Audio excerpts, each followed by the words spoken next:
What is going on, guys? It is the Poke King, and we're back with another banger. I get a chance to take a look at one of my favorite generation Pokemon, Totodile, Croconaw, Feraligatr, because yes, I know I'm a little late on this, but about a month ago, Feraligatr won the first tournament after post-rotation.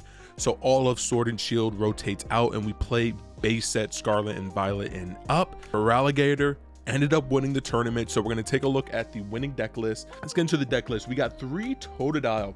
Now, because you play a card called Relicanth, you're able to use the Totodile's Big Bite even though you evolve, for example, into the Feraligatr. So towards the end of the deck list in the video, I will show you kind of what the combo is. So Totodile, awesome with the Big Bite. It does 10 damage, and during your opponent's next turn, the defending Pokemon can't retreat. So Totodile is used to kind of stick Pokemon in play and pretty much lock them there. And then what you're going to do is end up spreading around damages by using the combo of Feraligatr and Munkidori. But once again, I'll show you that at the end of the video. We're going to play 3 Croconaw. Croconaw is absolutely good. What's cool with Croconaw is it has the attack called Reversed Thrust. So for just 1 energy, Croconaw can then do 30 damage, and then you switch to one of your bench Pokemon. So normally what will happen, depending on the matchup, is you'll switch from Croconaw into Milotic or a Mimikyu, because of the fact that, once again, you can protect yourself from Terra Pokemon or from any EX Pokemon. We're then going to play 3 of the Big Daddy Feraligatr. Feraligatr is super important in this matchup. Sorry for the glare if you see it.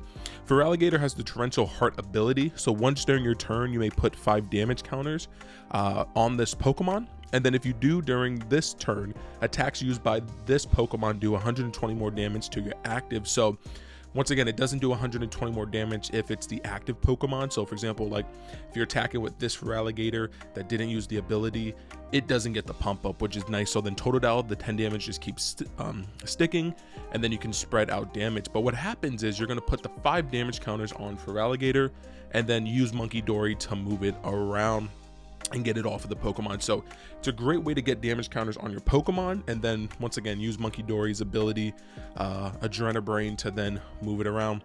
We're going to play 2 Phoebus. Phoebus is really good with the attack Flail. Once again, that's with the use of Relicanth, and you're going to use Phoebus so you can get to your Milotic. So this does kind of play like a control deck, and that's kind of why I like it. I think it's a really good deck. Milotic with the Hydro Splash is really important, because during your opponent's active is now asleep, so you can attack with Milotic once again into things like Charizard and stuff like that. Milotic is really good. Now this star of the show, the 3 Munkidoris. Now this card is absolutely busted. It has the ability, let's see if we can focus on that, called Adrenabrain. Adrenabrain, you may move up to 3 damage counters from your Pokemon to one of your opponent's Pokemon. So as long as there's a dark energy attached to Munkidori, we play luminous energies and dark energies to pretty much utilize Munkidori, take the damage from the Feraligatrs, and then once again ship them to our opponent's Pokemon. So Munkidori, really good. We then have Mimikyu using Safeguard to protect us from EX and Vs. Of course, Vs are out of the format, so Mimikyu is just there for the EX Pokemon. We then play the 1 Relicanth. Now once again, Relicanth has Memory Dive, so we're going to use this ability once again to allow us to do things like the Thrust attack or the Bite attack from Totodile. So Relicanth, really important. And Badoo rounds it off. Once again, this slows down the format with the decks. So Badoo is really good with slowing things down. Itchy Pollen is a free retreater, no energy. So Badoo is really good, need it in the deck. So those are all the Pokemon that we play. So next up is going to be for Arven. Now Arven helps us find all the tools, and then play 4 Iono. So Iono is really good, once again resetting the hands depending on what you draw. You can line it up with Pokegears, where if you have a really low hand, you don't need any of the cards. You play Night Stretchers, so Researches can help you refill the hand. Towards the end of the game, once again, they're going to snipe down your Munkidori, stuff like that. So you want Lana's aid to help you get back Munkidoris and the energy. And then we play 1 Crispin, just allows you on certain turns to then attack with Big Daddy Feraligatr, or it allows you to attach, like a dark energy to a Munkidori and then set up another Feraligatr with the water energy. So that's really, really important. Now you're going to play 4 Pokegears. This is going to help you kind of get into the different supporters that you want. So you absolutely have to play 4 Pokegears right there.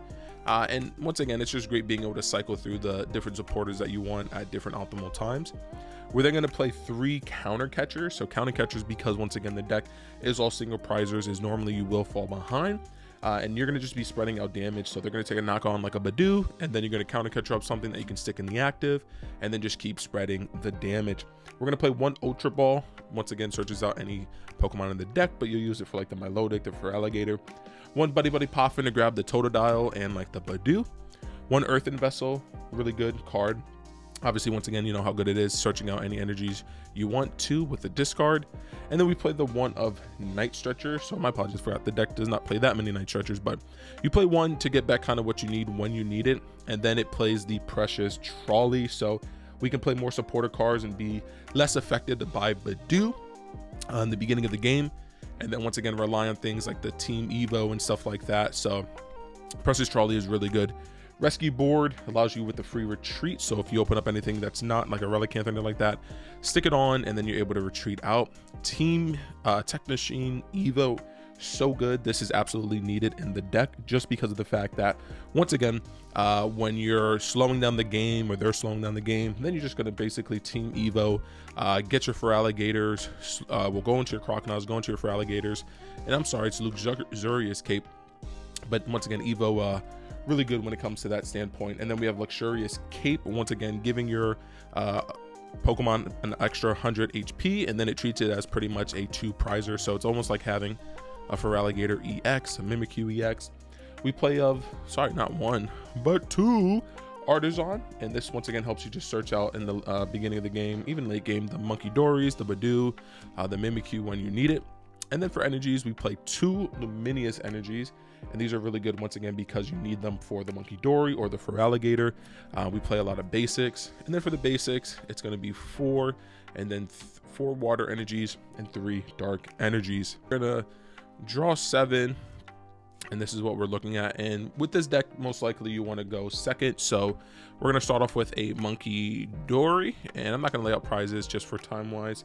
We'll draw for the turn. Boom, we hit an Artisan, which is like what you could ask for. Now here, because we did hit an Artisan, it allows us to kind of play around. Once again, we did hit the Dark Energy, so once again, Monkeydory is going to be able to, you're going to attach the Dark Energy to Monkeydory. Later on, that will come into play. Now, probably with, once again, if you had prizes before you even play out the Artisan, what you would want to do is, if you're going second, you're going to Arven, and pretty much you're going to turn to, once again, if you're going second, your goal is to get, and that's why Precious Trolley is so important. So if you prize this, you go for a Buddy Buddy Poffin, but you're always going to go for that Poffin and the Evo. No point in really shuffling because you're going to attach the Evo here to Monkeydory. Let's get that down here, and then you're going to play Precious Trolley, and then you're going to search out, depending on the matchup, whatever it is. Normally it's 2 Totodiles. We already have the Monkeydory. Let's see, we're not really going to go for like a Badoo play. You could grab Badoo to kind of like force, but you can grab like Mimikyu. If you think they're gonna, you can grab another Monkeydory, and then I would probably grab another Totodile here just to be safe. Then you're gonna Techno Evo, targeting both Totodiles into a Crocodile. And most of the times, most decks once again are slow this format. Things aren't really taking big knockouts, so especially against like Charizard and especially Dragapult, if you can, get the combo off before they start doing anything, then you're pretty much good. So that falls off. Let's say they don't knock out the Monkeydory, we'll draw another Dark, which is perfect, and we already have the Team Evo in the hand. So couple options. You can, let's see, you can attach this to the Monkeydory, and then depending on what they're on, once again, you can Iono, so shuffle, whatever, blah, blah, blah, blah. Ideally, we'd love to draw 2 Feraligatrs off this, but we drew 1. So this is where the combo comes into play. Hopefully everybody can see kind of what happened there. So this would be like on your turn. This is your turn 2, so it's a very strong turn. You're going to use the Feraligatr ability to put on 5 damage, and because we have 2 Monkeydories, we can move a total of 6 damage counters but obviously we only have 5. So what you're going to do is activate both Adrenaline Berets and take this 5 damage counters and then put it on one of your opponent's Pokemon. And you pretty much keep doing that. We would most likely end our turn here based off the hand. This is where you could retreat into the, once again, Mimikyu. But based off what we have in our hand, we would just target the Croconaw and the Totodile so we can double set that up. And we would evolve into another Feraligatr and then another Croconaw, and that's only by turn 2. So it's a very strong deck. You get out the combo pieces very fast, but once again, you have to see like the Arvin. We did get lucky having the Techno Machine Evo, but sometimes it's like that. I will say if you prize both double Evos, yeesh, very rough, but that's very rare. Once again, because you play 2 of them, so the goal is at least 1 is in the deck, and you just want to see your Arvins going if you're going second. So guys, that was the deck, plus once again how the combo is going to work, because obviously on our next turn, I know I'm getting a little off topic, but well, not off topic, but I know I'm going back. Next turn, then you can do double Torrential Heart, have 10 damage counters. If you got a third Monkey Dory instead of, let's say for example this Totodile, you would have to get the other Dark Energy. Now you're moving up to 9 damage counters per turn. So that's where this deck can get really crazy, where per turn you can move up to 9 because of how many Monkey Dories we play. But then once again, Torrential Heart can allow Giant Wave of that Feraligatr to then take knockouts, doing 280 plus 30. So you're knocking out Charizard, you're knocking out Dragapult, so the deck can take knockouts on big EXs. So that's what kind of makes this a little special than your traditional one prizer. So guys, let me know in the comment section down below what you guys thought of the deck. Once again, this is the deck that won the first ever new tournament with just base set Scarlet and Violet and up, no more Sword and Shields. Let me know in the comment section down below anything you think you would want to change, anything you would want to add to the deck. Put it in the comment section down below. Make sure to like, comment, subscribe, become part of the Poke Kingdom. It's been your king. Peace.